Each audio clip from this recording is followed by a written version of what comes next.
En el libro de la sabiduría muestra un Dios bondadoso e indulgente que nos da esperanza y perdón. Escuchamos la primera lectura.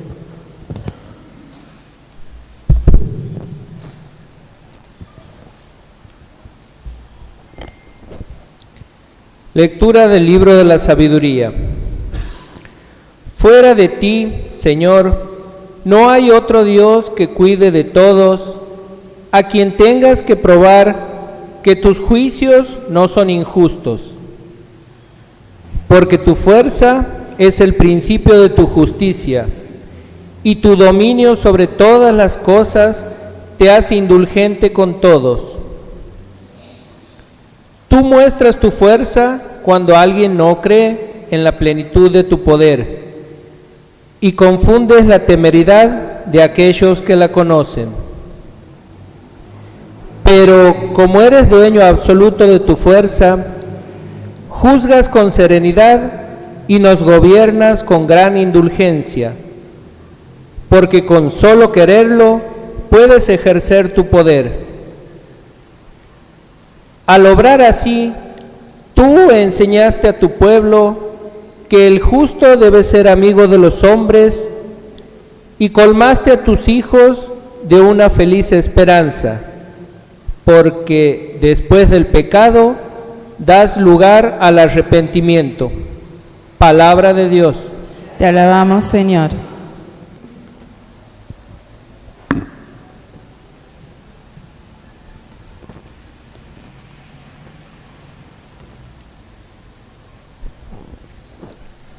Tú, Señor, eres bueno e indulgente. Tú, Señor, eres bueno e indulgente. Tú, Señor, eres bueno e indulgente, rico en misericordia con aquellos que te invocan. Atiende, Señor, a mi plegaria, escucha la voz de mi súplica. Tú, Señor, eres bueno e indulgente.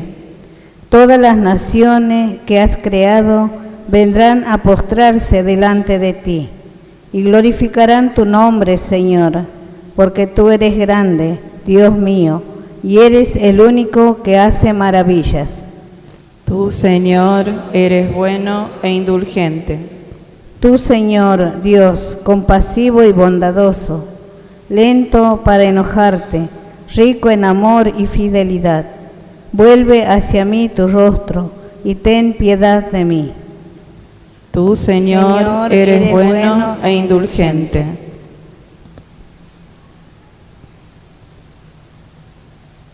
En la carta de los Romanos, San Pablo nos recuerda que el Espíritu Santo mora en nosotros y eleva nuestras súplicas al Padre. Escuchamos la segunda lectura.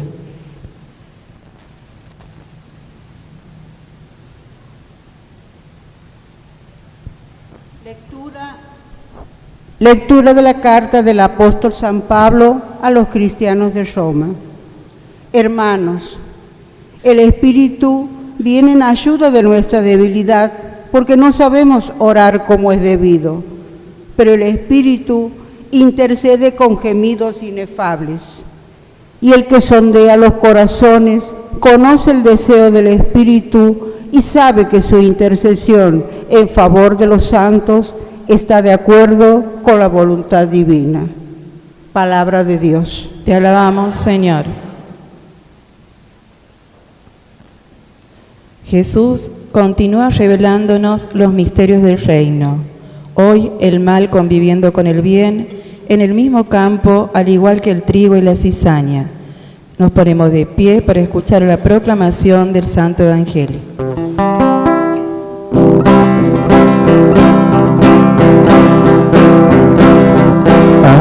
Aleluya, aleluya, aleluya, aleluya, aleluya, aleluya, aleluya, aleluya, aleluya. Te alabo, Padre, Señor del cielo y de la tierra, porque revelaste los misterios del reino a los pequeños. Aleluya, aleluya, aleluya, aleluya, aleluya,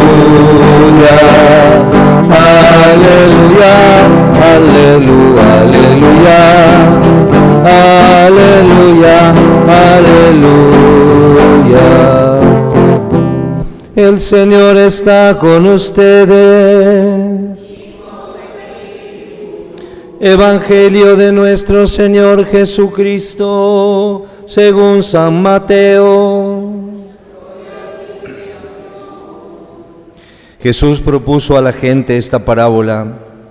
El reino de los cielos se parece a un hombre que sembró buena semilla en su campo, pero mientras todos dormían vino su enemigo y sembró cizaña en medio del trigo y se fue. Cuando creció el trigo y aparecieron las espigas, también apareció la cizaña. Los peones fueron a ver entonces al propietario y le dijeron: Señor, ¿no habías sembrado buena semilla en tu campo? ¿Cómo es que ahora hay cizaña en él? Él respondió: esto lo ha hecho algún enemigo. Los peones replicaron: ¿quieres que vayamos a arrancarla? No, dijo el dueño, porque al arrancar la cizaña corren el riesgo de arrancar también el trigo. Dejen que crezcan juntos hasta la cosecha y entonces diré a los cosechadores: arranquen primero la cizaña y átenla en manojos para quemarla, y luego recojan el trigo en mi granero. Palabra del Señor. Alabado sea Jesucristo. El Evangelio de este domingo es la continuación del Evangelio del domingo pasado y nos trae otra parábola, en este caso la parábola de la cizaña en el campo. La cizaña no es simplemente una maleza, o como decimos en criollo, un yuyo. Es una planta venenosa que existe en Palestina. Y si hemos escuchado bien la parábola y si no la recordamos, esta planta maligna, venenosa, no ha crecido en la parábola por casualidad, un enemigo la ha sembrado. Esto nos presenta el misterio del mal, que es una de las realidades que atenta con frecuencia contra nuestra fe. Porque existe el mal.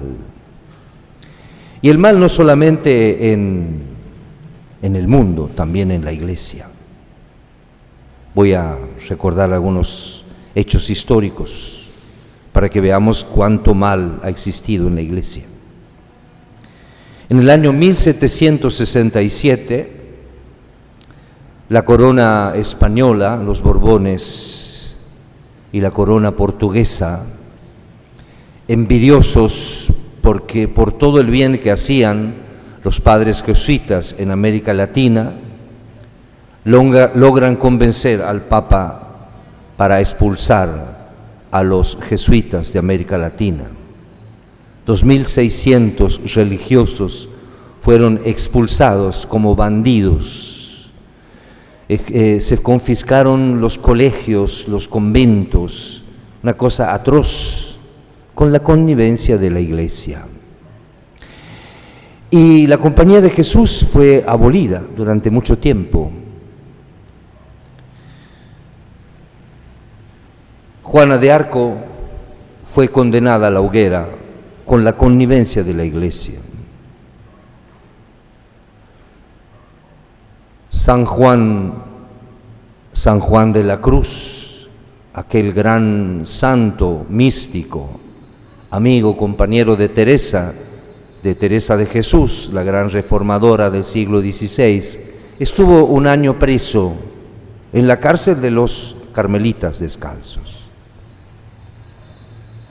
Galileo Galilei estuvo a punto de ser excomulgado porque había dicho que la tierra giraba alrededor del sol y no el sol alrededor de la tierra, porque tenía que meterse la iglesia en eso, pero bueno, eran épocas, tiempos. Hubo papas guerreros, papas que cometieron abominaciones, etcétera, etcétera. ¿Por qué digo esto? Porque a veces nosotros católicos o los que no son católicos nos echan en cara estos, como dicen en italiano, peccatucci, ¿no? Los pecaditos de la iglesia o los grandes pecados para hacernos perder la fe. Y voy a citar una frase de San Agustín, que es el fundador de los agustinos, aunque parezca, que es la orden del Papa León. La voy a decir en latín porque él hablaba latín y escribía en latín. Ecclesiam sanctam et meretricem sunt. La iglesia es santa y prostituta. Suena fuerte, ¿verdad? Fuerte, pero la escribió un doctor de la iglesia. ¿Y qué quiere decir eso? Que nosotros, los pecados de los hombres de la iglesia, corrompen a la iglesia. Dios tiene sus caminos. Acabo de citar a Juan de la Cruz. Juan de la Cruz y Teresa de Ávila se encargaron de hacer la contrarreforma en el siglo XVI, cuando los luteranos y los calvinistas habían creado el protestantismo. Y Dios suscita a lo largo de la iglesia santos que son como la antítesis del mal. Vuelvo a la parábola. Todas las parábolas nos hablan del reino de los cielos. Todas las parábolas nos hablan del reino de los cielos. Cuando rezamos el Padre Nuestro, una de las peticiones más importantes es la segunda: Padre, que venga a tu reino. Primero a mi corazón, a mi familia, a la historia y a la iglesia. Porque como acabo de decirles, no siempre el reino de los cielos estuvo en la iglesia. Y la sexta y séptima petición hablan del misterio del mal. No nos dejes caer en la tentación y líbranos del mal. En latín es líbranos a malo, líbranos del maligno. El maligno, que es la cizaña.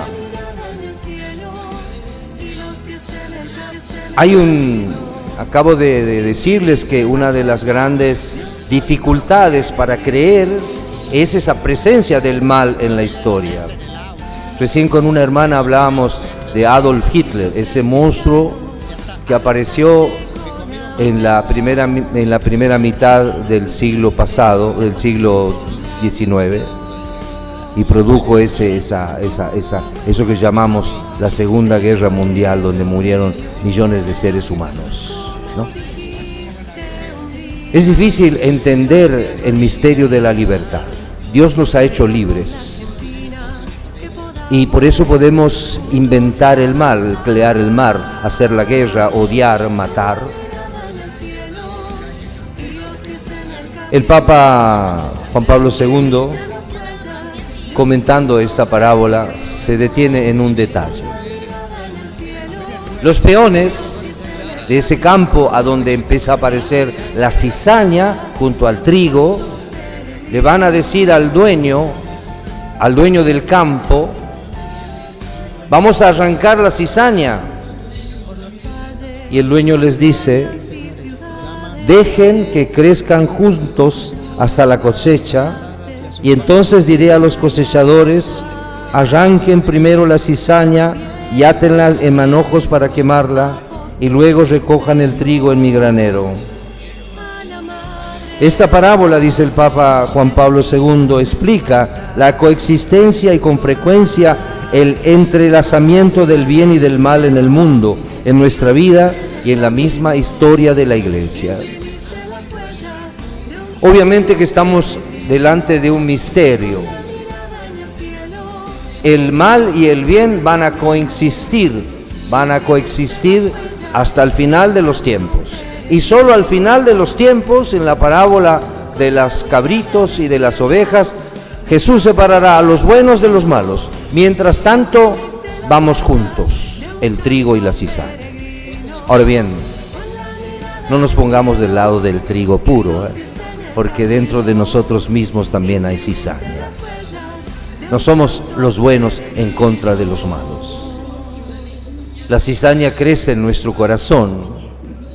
Pequeños resentimientos, envidias, celos, etcétera, etcétera. Y por lo tanto, de lo que se trata es de ir luchando en ese campo que es nuestra vida, nuestra alma, contra la cizaña. Dice un escritor famoso: Dios y el diablo estarán en guerra siempre a lo largo de la historia, y el campo de batalla es el corazón del hombre. Por eso es importante enseñarles a los niños y a los jóvenes las cosas que vienen de Dios, porque en la historia aparecerá siempre algún Hitler que sembrará el odio y que nos hará creer que el odio es el camino para construir algo, o que la violencia, o que la mentira. Y aunque caigamos en un lugar común, qué lindo es tener un grupo de jóvenes como nuestros jugadores argentinos, que no solamente dan ejemplo de buen fútbol, sino de buena gente. Creo que es un regalo que Dios nos ha dado, un compañero de Messi, un compañero que no es de la selección argentina. Bueno, lo voy a decir porque no. Neymar ha dicho de Messi: es más bueno fuera de la cancha que dentro. Si Hitler con sus amigos dementes y locos pudo crear la ideología del odio, ¿por qué nosotros no nos podemos unir para el bien? Porque ese es otro problema.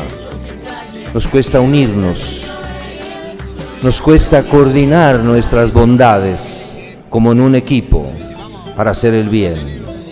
De eso se trata, porque la cizaña va a estar siempre, la maldad va a estar siempre, el enemigo va a estar siempre. Siempre tendremos que dar batalla contra el mal, pero no la libremos solos. Hagamos un equipo, con quien sea, joven, viejo, de mi parroquia, de la otra parroquia, de lo que sea. Hagamos un equipo de bien para luchar contra el mal, porque esta es una batalla que se libra todos los días, en todas partes, en el colegio, en la oficina, en el negocio, en el banco, en todas partes hay una batalla contra el mal. Pidámosle al Señor que seamos buenos luchadores, que seamos gladiadores del bien contra el mal. Que así sean.